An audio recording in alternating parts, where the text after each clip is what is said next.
thank you for stopping by. I really do hope that you stay and that you take something away from this video so that you can keep coming back for more. In today's video, we're going to be talking about the 4 different monologues that I feel that every actor, aspiring actor, should have in their hat of monologues. Now, this is when you are preparing to go for an audition and you're just like, ugh, what do I do in this audition? So I'm going to be sharing with you the 4 different monologues that come from me. This is just based on my personal experiences and also the experiences that I've seen other people go through, learned from, and also, so this is according to no book, is according to no person, no other person. It's just according to me and the essential monologues that I feel you should always have in. Coming in at number 1 is a dramatic monologue. Now, how do I see that this one is a dramatic monologue without the piece actually telling me it is a dramatic monologue? Or rather, how have I learned over the few years to notice this is a dramatic monologue? Now, first of all, a dramatic monologue, I've been able to see it. It has a lot of beats, it has a lot of shifts, it has a lot of emotions. Now, it does not have to be that long for all of this to occur. It also does not have to be that short. It can, in about 5 lines, in about 6 lines, in about 10 lines, but already it's going to consist of a variety of emotions. What do I mean by this? I mean, a dramatic monologue, for the first 3 lines, you can be extremely angry. The next 2 lines, you are happy. Like, you switch from being angry to being happy now. Happiness, you are depressed in the next 4 lines. Depression, so excited. So it's a variety of emotions that take place right closely after each other, with no breaks, with no setup. So it's, oh, okay, now she's going to be sad. Now she's about to be happy. It just, it's emotion after emotion after emotion. Now, why is it essential to always have a dramatic monologue prepared in your hat of monologues when you are going to audition?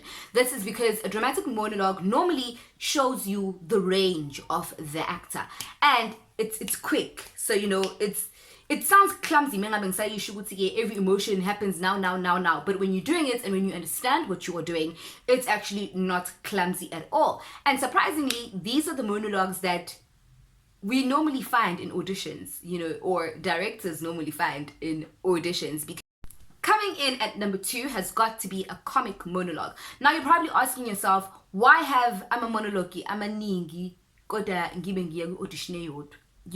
Now, we have that because most of the time, or sometimes, you go to an audition and then the directors or the producers, they stop you in the middle of your monologue, or they wait for you to finish and then only to tell you, can you please give us something else? And you don't want to find yourself saying, I don't have it, or just looking blank. Because if you don't have anything else to show, bye boo. So it's just always good to always have a variety, and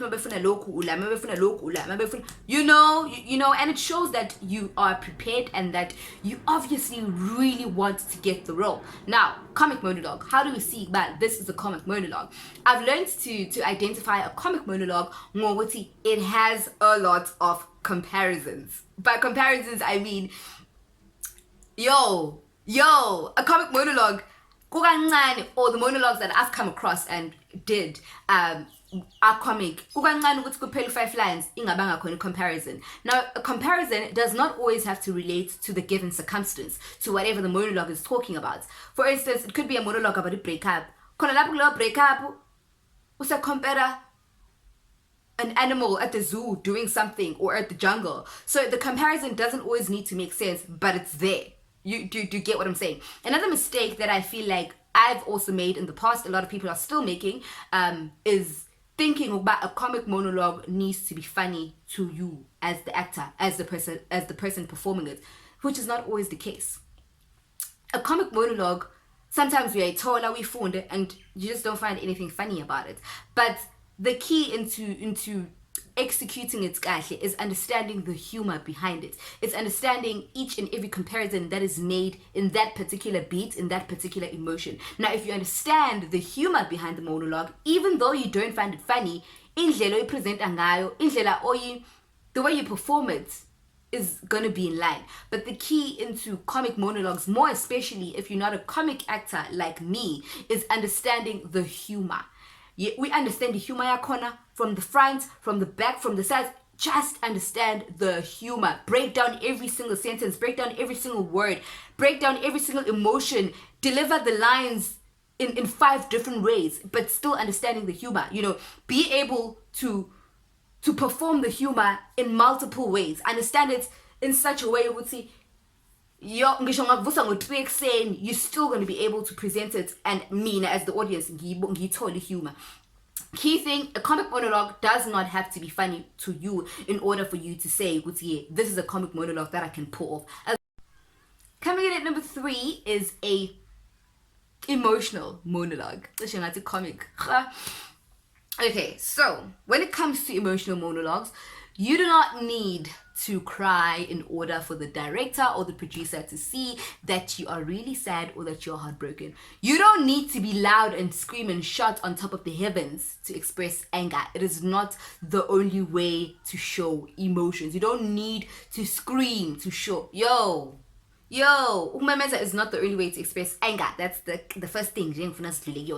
Okay, now that we passed that, how do I see that this is an emotional monologue? Once again, this is according to me and my experiences. An emotional monologue, how I've learned to distinguish it between a dramatic monologue and a comic monologue, but more especially how to distinguish a dramatic monologue and emotional monologue, is that an emotional monologue has limited beats. That's number 1. It has limited emotions, which is a contrast of a dramatic monologue. Now, when I say limited, an emotional monologue with beats amaningi. Normally, it's going to play around with 2-3 beats. So it's going to move you from sadness to anger to depression, or from sadness to happiness and sadness. But it's not going to be, and another thing, sometimes emotional, not to say emotional again now you give a flat performance. No, it's not flat, but it's limited beats, but it's still solid, it's still energized, it still has a variety of a shifty, but you just play around with the same emotions or similar emotion, and from emotions from the same group. For instance, depression, sadness, and anger falls under one group. Happiness, excitement, and whatever word that's not coming in my mind right now fall under one group. So an emotional monologue will always have a limited beats and emotions. I don't know if I'm making sense, but I think you're getting the drift. And monologue number 4 that is essential is a light monologue. Now, I just decided to add a light monologue because it is a personal experience.